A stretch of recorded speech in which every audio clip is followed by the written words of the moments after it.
The bigger picture here that I want everyone here to consider is like, first, really deciding what is it that I want and having clarity around that. Like, here's what I'm choosing to create. Here's what I'm choosing to pursue, whatever that is. And what does, if it's recognition, what does recognition look like to me? And then from there saying like, what do I think like the best chances are of me getting that? Or what is the best opportunity for me to get that? And, going for that. Now, I will say I don't look at anything anymore in terms of right or wrong, good or bad.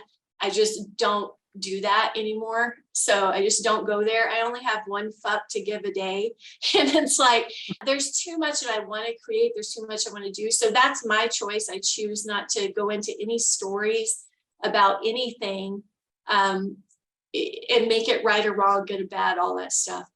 And I will also say this, like, nobody can validate us enough, right? Like, if we don't have that sense of our work is good enough, all of you, I can tell you all day long, your work is good enough. You're good enough. You're doing great. And if you don't believe it yourself, what's going to happen is we continue to seek this external validation from other events, circumstances, people, and it's a crapshoot of whether or not you're going to get it. You got a 50-50 chance, right? Like, of whether or not you're going to get it.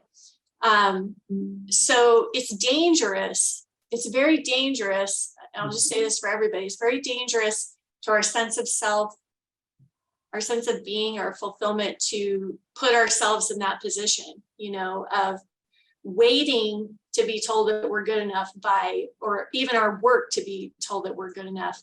It's just a very unstable, dangerous position to put ourselves in.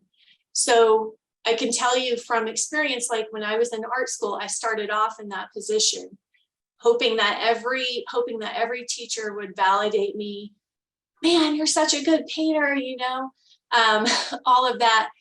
And it was a struggle. The first 2 years were emotionally intense and up and down like a roller coaster, until I finally came to the place of like, no, I'm good enough right now as I am. No matter what my skill level is right now, I am good enough, period.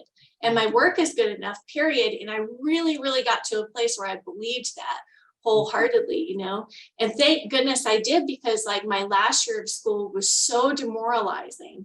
I had literally teachers attacking my work, and saying, this is not valid, it's antiquated, it's outdated. They didn't even want to show it at the senior thesis show, kind of stuff. This isn't degree worthy work. Now, not everybody was saying that. And I'm not saying we tolerate anything. I'm not saying you lie down and just take it, or, like, you don't have to do that either. And I had a choice. Like, I either stay in this program, I get my degree because I've invested $100,000, it's like weighing the pros and cons of it. And I try to put up some boundaries in this situation so that I'm not so mistreated, and even that was hard. So I'm not saying we tolerate stuff or just lay down and let people walk on us, but also just realizing like, this is a situation I'm in, like, yes, it's not my fault. Much like, okay, mostly it's the guys giving their fellow guy buddies awards. Okay, that is the reality of the situation. And we always have choice, so we always have some sort of choice. So anyway, so thankfully I got to that place where it was like, I was not waiting for somebody else to validate me, or to tell me that my work was good enough.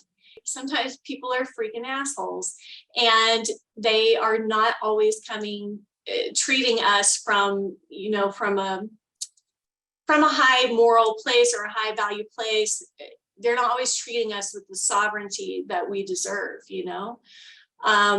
And so if we don't believe in ourselves and something like that happens to us, then yes, it's dangerous, because it can be devastating to us.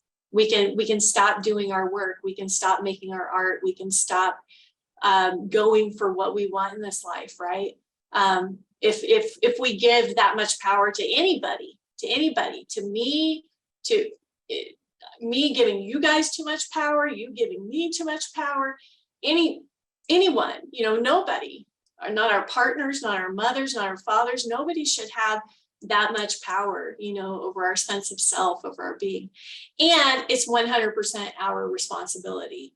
So, it's like bad things can happen to us, but we also don't have to be victims of it. We can say, hey, this is my highest self. I'm going to, be in my highest self, and I'm going to live to my highest self, my full potential. So that's the other thing I would encourage all of you, whenever you hit resistance, when you hit fears, self-doubt, when you hit resistance, really question, like, is this my highest self, or is this my protective self? Is this my scared self who's trying to keep me from getting hurt, who's afraid of getting hurt? Because it's two different people in each of us, so the ego is the protective self, like the hurt, wounded inner child who's just trying to protect themselves.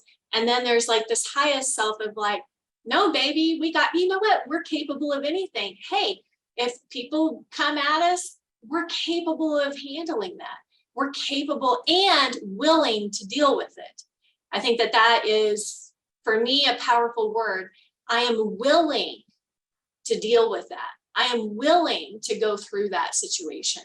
I'm willing and capable of handling it, and in that way, we step back into that highest power, within ourselves, and reassure the protective self, we got this, we're going to be okay. Yes, it might suck momentarily, but it doesn't affect our core being.